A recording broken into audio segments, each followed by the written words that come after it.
جس کے پنجے سے بچنا ناممکن ہے۔ اب جب یہ بات حقیقت ہے کہ بھئی ایک دن ہمیں موت کے مرحلے سے گزرنا ہے، تو ظاہر بات ہے کہ پھر عقل رکھنے والا، علم رکھنے والا، آگاہی رکھنے والا، دور اندیش، فیوچر پہ نگاہ رکھنے والا سوچے گا کہ پھر موت کے بعد کی کیفیت کیا ہے، موت کے بعد کی حقیقت کیا ہے۔ تو اس سلسلے میں دنیا میں دو نظریے ہیں، دنیا میں دو کانسیپٹ ہیں، دو وچار دھارائیں ہیں اور دو قسم کے خیالات ہیں۔ ایک تو یہ ہے جو لوگ ملحدین ہیں، یعنی دین کو، الہیات کو، دھرم کے تصور کو مانتے نہیں، دین کو مانتے نہیں، بے دین لوگ، ملحد لوگ، ان کا عقیدہ اور ان کا نظریہ یہ ہے کہ نہیں، یہ کائنات خود بخود بن گئی ہے اور جو کچھ ہوا ہے یہ سب خود بخود ہوا ہے، اس کا کوئی خالق نہیں، اس کا کوئی پروردگار نہیں، اس کا کوئی مالک و مختار نہیں، اس کو کریٹ کرنے والا، استتو دینے والا، پیدا کرنے والا کوئی نہیں، یہ جو کچھ ہوا ہے خود بخود ہوا ہے۔ یہ ملحد لوگوں کی فکر ہے۔ مگر دنیا کی اکثر آبادی، پھر وہ کرسچن کے نام سے ہو، ہندوؤں کے نام سے ہو، بدھسٹ کے نام سے ہو، سکھ کے نام سے ہو، یہودیوں کے نام سے ہو، ان لوگوں میں بھی یہ تصور ہے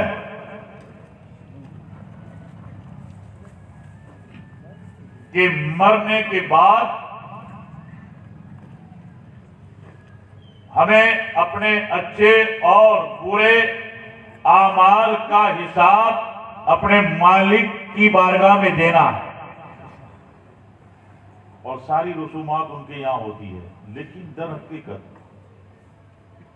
جو صحیح راستہ ہے، نہایت ہی محتاط راستہ ہے، اور جس کو ہم صراط مستقیم کہتے ہیں، یہ اللہ تبارک و تعالیٰ کا دین، دین اسلام ہے۔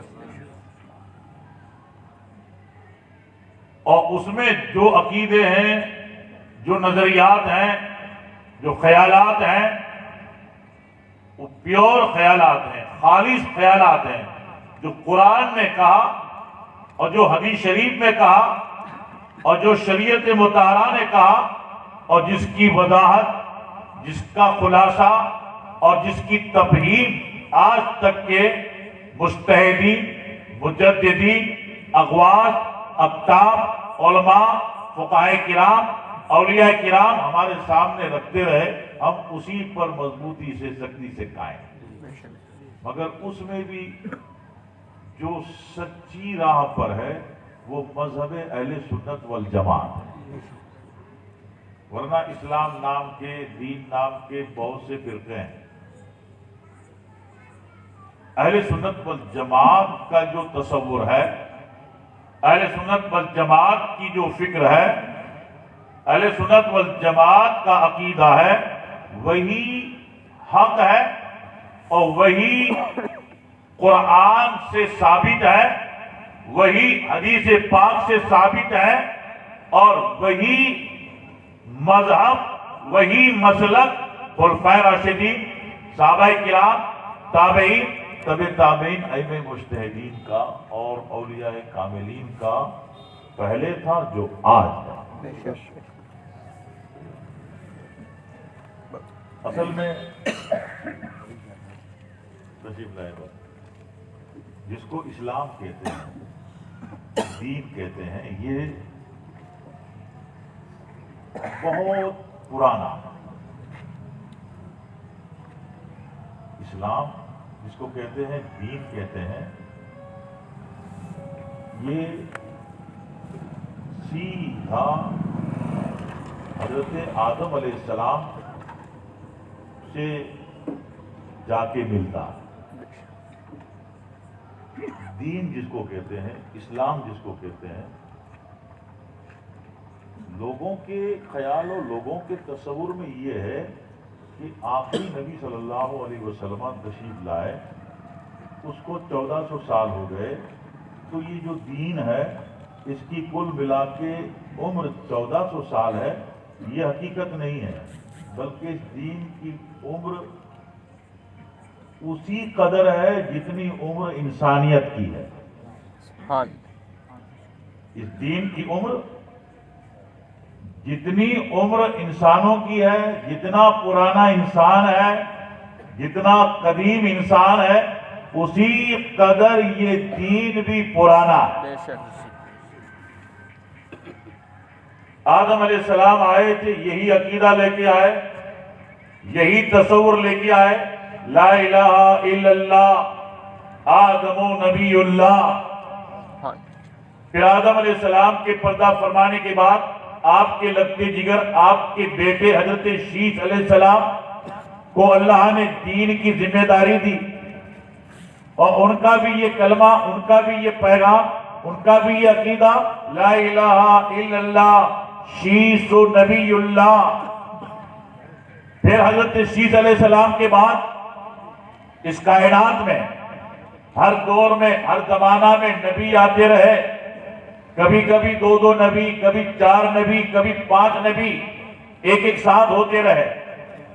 پھر رسول آتے رہے، 1,24,000 یا 2,24,000 کم و بیش انبیاء کرام و رسولان اعظام علیہم الصلاۃ و تسلیمات اس کائنات میں جلوہ بار ہوئے۔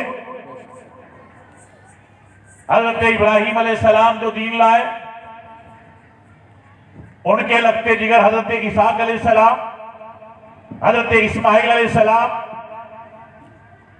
پھر ایک زمانہ حضرت یعقوب علیہ السلام کا، ایک دور حضرت یوسف علیہ السلام کا، ایک زمانہ حضرت داؤد علیہ السلام کا، ایک دور حضرت سلیمان علیہ السلام کا، ایک دور حضرت یحییٰ و زکریا علیہ الصلاۃ و تسلیمات کا، ایک دور حضرت عیسیٰ علیہ السلام کا۔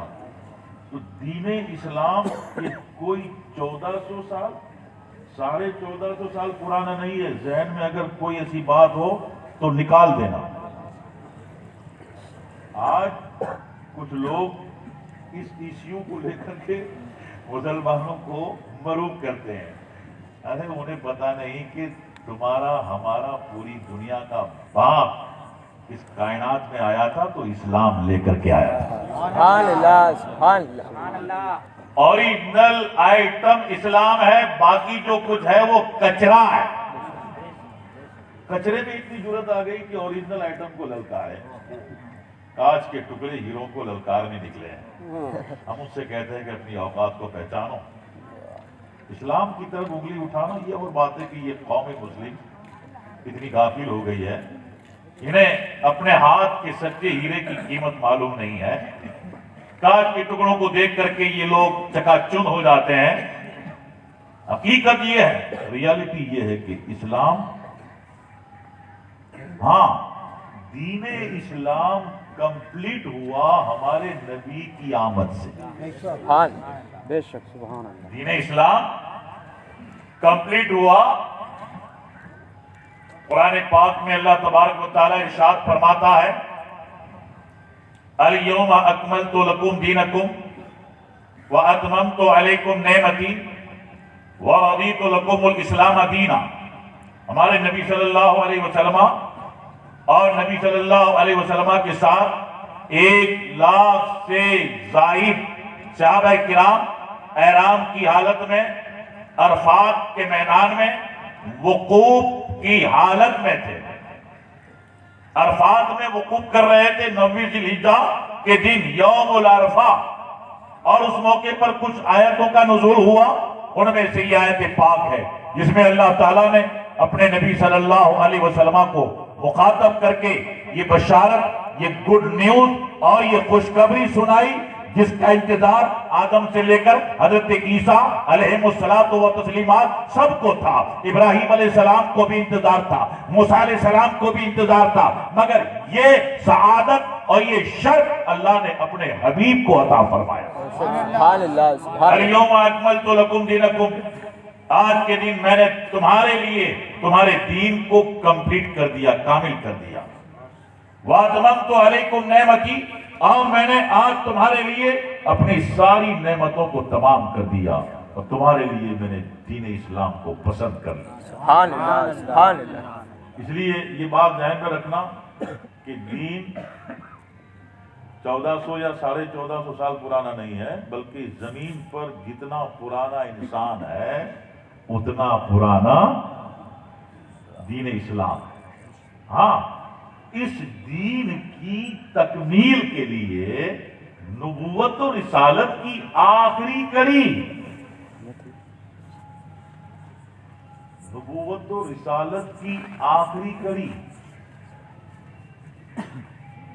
انبیاء کرام و مرسلین عظام علیہ الصلوۃ و تسلیمات میں جو آخری نبی بن کر کے آئے، آخری رسول بن کر کے آئے، وہ ہمارے اور آپ کے آقا کریم رؤوف و رحیم صلی اللہ تعالی علیہ وسلم۔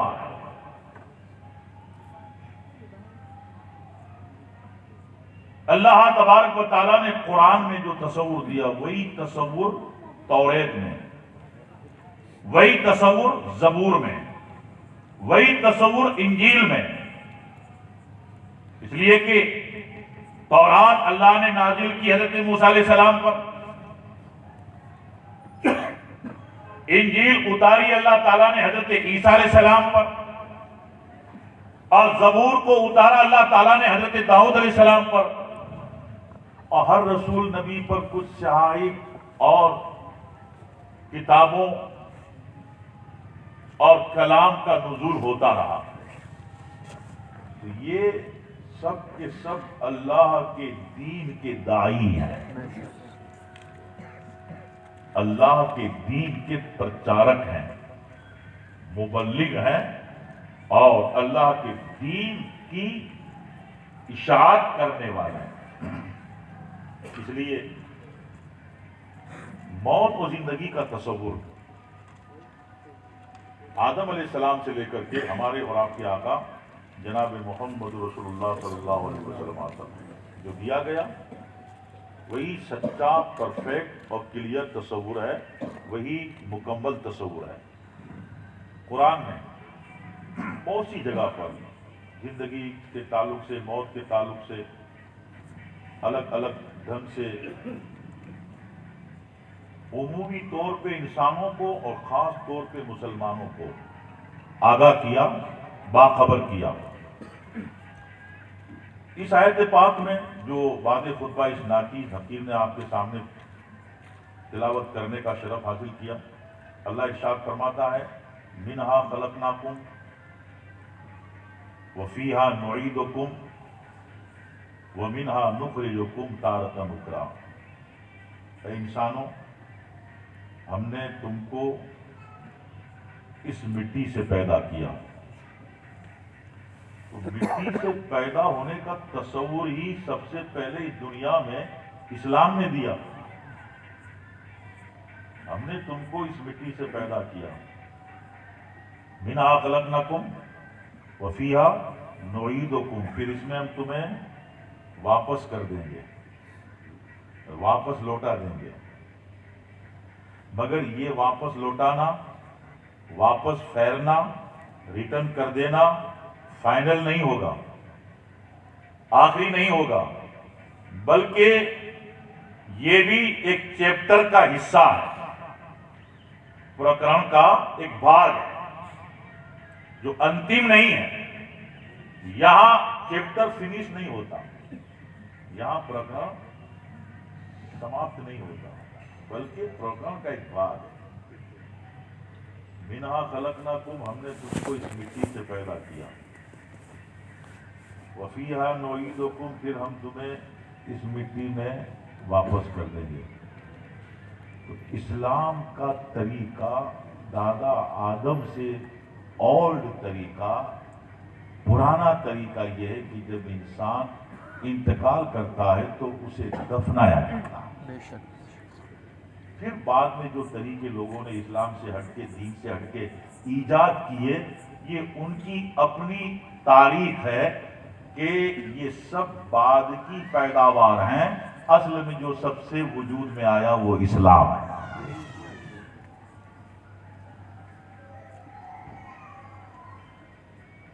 ذرا آپ انداز بیان دیکھیں، بہت شارٹ ہے، 3 جملے ہیں،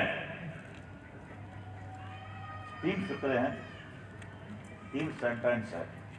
ایک منہا خلقناکم، دوسرا وفیہا نعیدکم، اور تیسرا ومنہا نخرجکم تارۃ اخری، اور پھر ہم دوبارہ تم کو اسی مٹی سے نکالیں گے۔ ہاں یہ تصور جو ہے انسانوں کو متنبع کر دیتا ہے، یہ تصور انسانوں کو فکر اور چنتا میں ڈال دیتا ہے کہ بھئی پیدا ہوئے، پھر موت آ گئی، پھر آخری رسم ادا ہو گئی، دفنا دیا گیا، اور یہ دفنانا انت ہے، آخر ہے؟ نہیں، بلکہ قرآن نے ہم کو آگاہ کیا، خبردار کیا، الرٹ کر دیا کہ ہم دوبارہ تم کو تمہاری قبروں سے نکالیں گے، جس سے یہ عقیدہ ملتا ہے کہ نکال کر کے کیا کیا جائے گا۔ نکالنے کا مقصد ہے نا، نکالنے کا بیک گراؤنڈ ہے، نکالنے کے لیے اللہ تعالیٰ نے جو ارادہ فرمایا ہے، اس ارادہ الہی کے مطابق بہت سی کارروائی ہونا ضروری ہے۔ اور وہ بہت سی کارروائی کیا ہے؟ یہی کہ آپ دنیا میں ایمان لائے نہیں لائے، آپ نے کلمہ پڑھا، دین اور سنیت پہ رہے یا نہیں رہے، آپ نے اللہ تعالیٰ کی فرما برداری کی یا نہیں کی۔ اگر فرما برداری کی ہے تو آپ کے لیے آخرت کے مرحلے آسان ہو جائیں گے۔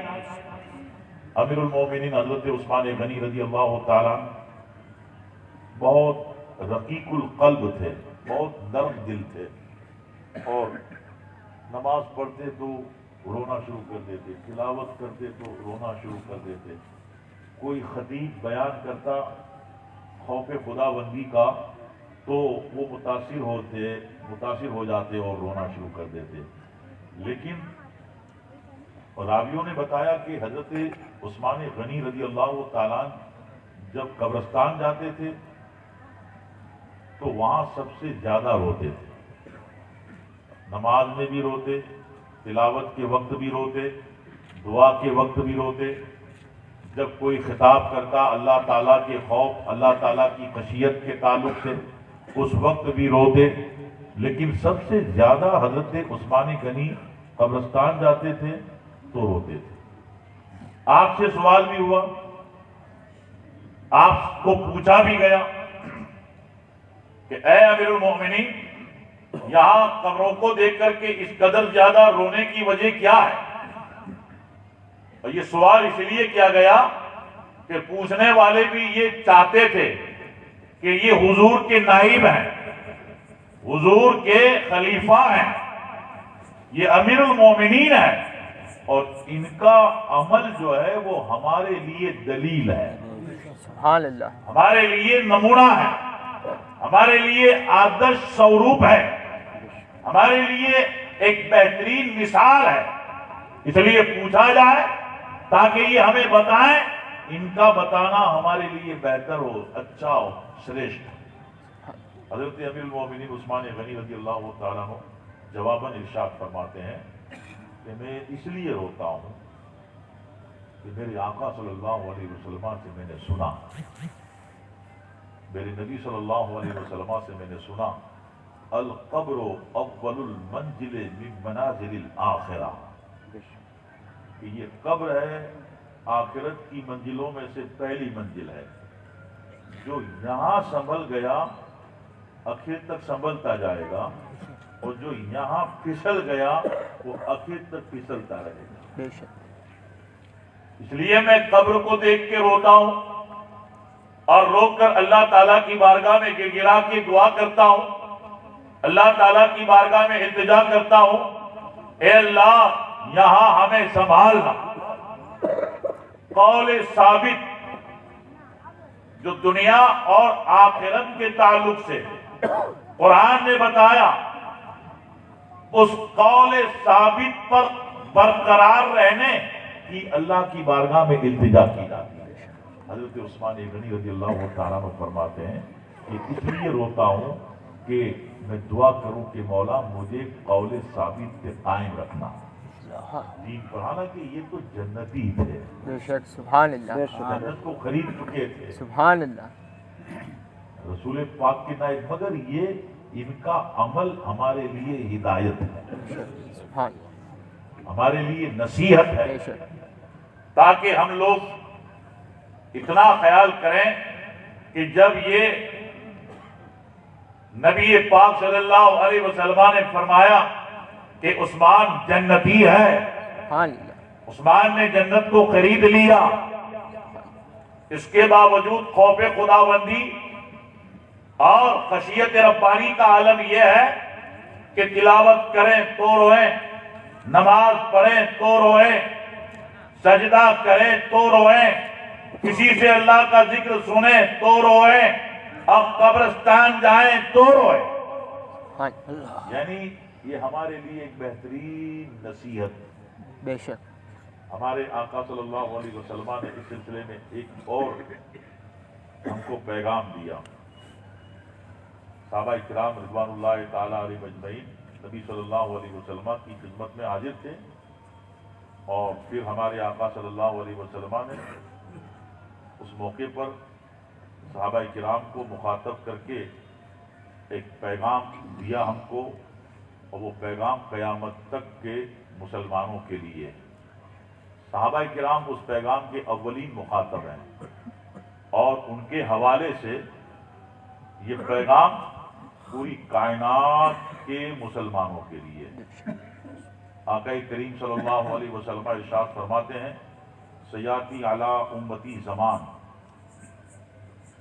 میری امت پر ایک دور آئے گا، ایک زمانہ آئے گا، اور یہ جو ہمارے نبی صلی اللہ علیہ وسلم نے ارشاد فرمایا، اس کی وجہ یہ کہ اس وقت جو نبی صلی اللہ علیہ وسلم کی خدمت میں نفوس قدسیہ پاک ہستیاں تھیں، سبحان نماز کے پابند، روزوں کے پابند، زبان پہ سچائی، دل میں ایمان، ذہن و فکر میں تقدس، اٹھتے بیٹھتے اللہ تعالیٰ کا خوف پیش نظر، ہما وقت آخرت نظروں کے سامنے، اور ڈر ہر ایک قدم پر، یعنی وہ نفوس قدسیہ تھے، سبحان اللہ پاک ذاتیں تھی، وہاں غفلت نہیں، گناہ نہیں، نافرمانی نہیں، کوئی بد عملی نہیں۔ ہمارے آقا صلی اللہ علیہ وسلم نے اس وقت کی امت کو دیکھا کہ جس میں نیکی ہے، بھلائی ہے، اچھائی ہے، بہتری ہے، پاک عمل ہے، پاک خیالات ہیں۔ پھر ہمارے آقا صلی اللہ علیہ وسلم نے اس وجہ سے بتایا کہ اس امت پہ ایک ایسا دور بھی آئے گا، سیاتی علی امتی زمان، میری امت پہ ایک ایسا زمان آئے گا، یحبون الخمس وینسون الخمس، 5 چیزوں سے برابر محبت کرے گی اور 5 چیزوں کی محبت کو بھول جائے گی۔ پھر تفصیل بتاتے ہوئے ہمارے آقا صلی اللہ علیہ وسلم نے ارشاد فرمایا، یحبون الحیات وینسون الممات، یحبون المال وینسون الحساب، یحبون القصور وینسون القبور، یحبون الدنیا وینسون الآخرہ، یحبون الخلق وینسون الخالق، او کما قال صلی اللہ علیہ وسلم۔ سبحان اللہ، سبحان اللہ، سبحان اللہ۔ ہمارے آقا صلی اللہ علیہ وسلم نے فرمایا کہ ایک دور، ایک زمانہ آئے گا میری اس امت پہ، کیونکہ وہ پہلا پارٹ ہے، وہ پہلا بھاگ ہے جو بہت صاف ستھرا ہے۔ سبحان اب اللہ، اس کا سیکنڈ پارٹ آنے والا ہے جس میں بہت گڑبڑ ہوگی، اور سیکنڈ پارٹ کی پیش گوئی ہمارے نبی صلی اللہ علیہ سبحان وسلم نے اللہ، کی۔ سبحان اللہ۔ فرمایا یحبون الحیات ینسون الممات، زندگی سے محبت کریں گے، موت کو بھول جائیں گے۔ یحبون المال ینسون الحساب، مال سے محبت کریں گے، حساب کو بھول جائیں گے۔ یحبون القصور ینسون القبور، مکانوں سے محبت کریں گے، قبروں کو بھول جائیں گے۔ یحبون الدنیا وینسون الآخرہ، دنیا سے محبت کریں گے، آخرت کو بھول جائیں گے۔ یحبون الخلق وینسون الخالق، مخلوق سے محبت کریں گے، خالق کو بھول جائیں گے۔ یہ 5 چیزیں ہیں، اور آج اس میں اس عنوان، اس مضمون کی بہت سی باتیں ہمارے نبی صلی اللہ علیہ وسلم نے بیان کی، جس کی وجہ، جس کا مقصد ہم کو آگاہ کرنا، ہم کو متنبہ کرنا، ہم کو الرٹ کرنا ہے کہ لوگوں، آخری زمانہ میں یہ نوبت آئے گی۔ اب اس حدیث شریف کو ہم اپنی نظروں کے سامنے رکھیں، پھر اس حدیث شریف کی روشنی میں ہم اپنا جائزہ لیں، اپنے احباب کا جائزہ لیں، اپنی بستی کا جائزہ لیں کہ کیا اس حدیث کے تناظر میں ہماری حیات، ہمارا رہن سہن صحیح ہے، برابر ہے۔ آئیے، تشریف لائیے، آ جائیے، ادھر آ جائیے، تشریف لائیے، درود شریف پڑھیے۔ اللهم صل على سيدنا ومولانا محمد صلی اللہ علیہ وسلم۔ تشریف رکھیے۔ اس طرح کی بہت سی حدیثیں ہیں، قرآن پاک میں بہت سی آیتیں ہیں، اور سب کا مقصد یہ ہے کہ اس سے ایمان والوں کو نصیحت ملے، اور ایمان والے جب نصیحت لے لیتے ہیں تو ایمان والوں کے لیے اللہ تعالیٰ آسانی عطا فرماتے ہیں، اور جب نصیحت نہیں لیتے تو ہمارے لیے پریشانیاں، دقتیں اور تکلیفیں بڑھنے لگتی ہیں۔ اگر اللہ اور اس کے نبی صلی اللہ تعالیٰ علیہ وسلم کے ارشاد اور فرامین کے مطابق ہم اپنی زندگی اور اپنی حیات کو صحیح راستے پر رکھتے ہیں تو اللہ تعالیٰ کا ارشاد ہے ان تنصروا اللہ ینصرکم، جب تم اللہ کے دین کی مدد کرو گے تو اللہ تعالیٰ تمہاری مدد کرے گا۔ سبحان اللہ، سبحان اللہ۔ حضرت جلال الدین رومی رحمۃ اللہ تعالیٰ نے کونیا، ترکی، آج کا جو ترکی ہے، ترکی میں ایک سٹی ہے، بہت خوبصورت اچھی گرین سٹی ہے، اس سٹی کا نام ہے کونیا۔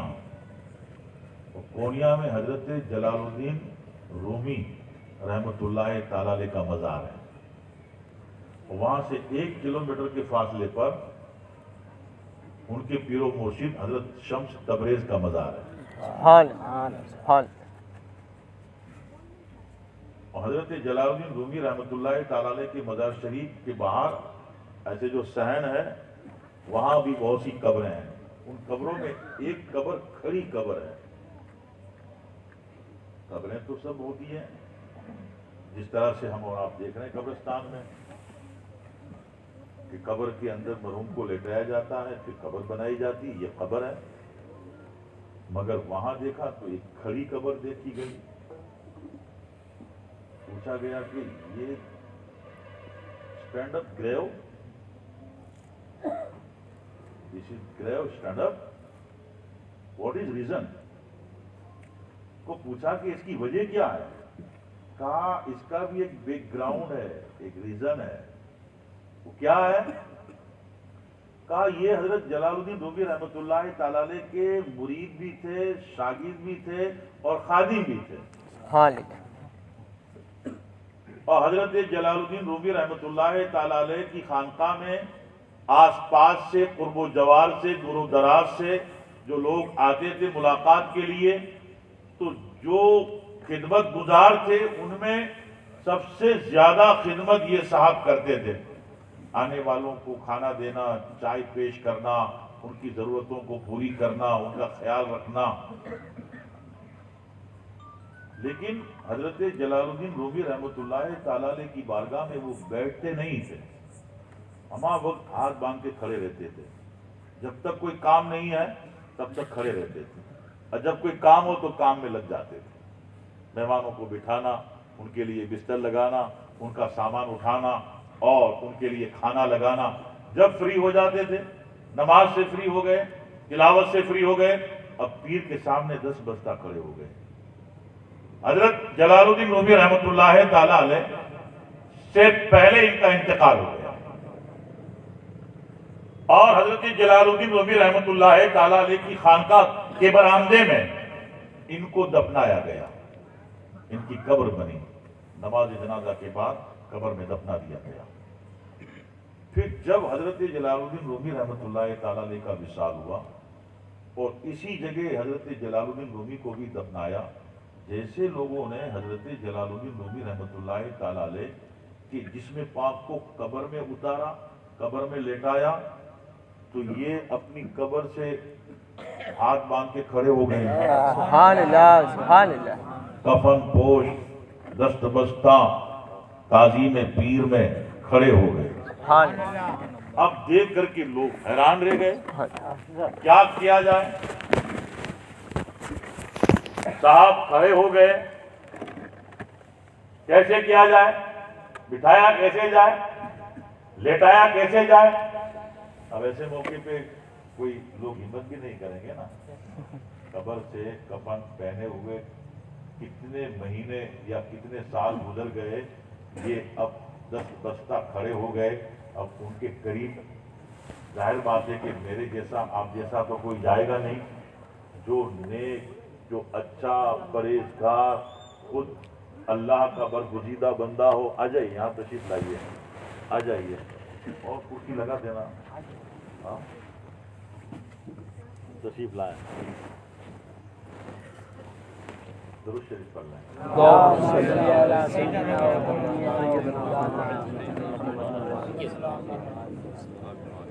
تو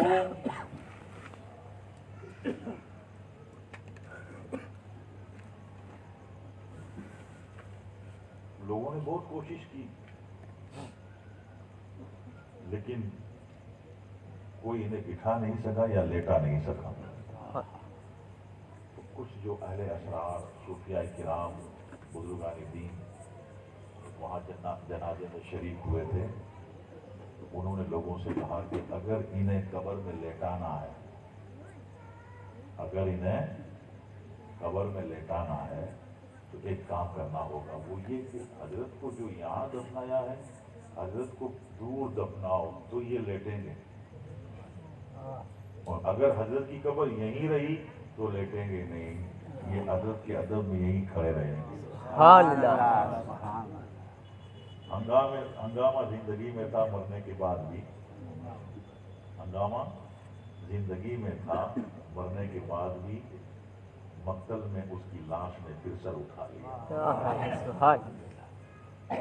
اور ایک شاعر نے اس پر بڑی اچھی بات کہی ہے کہ مر کے ٹوٹا ہے کہیں سلسلہ قید حیات، مر کے ٹوٹا ہے کہیں سلسلہ قید حیات، فرق اتنا ہے کہ زنجیر بدل جاتی ہے.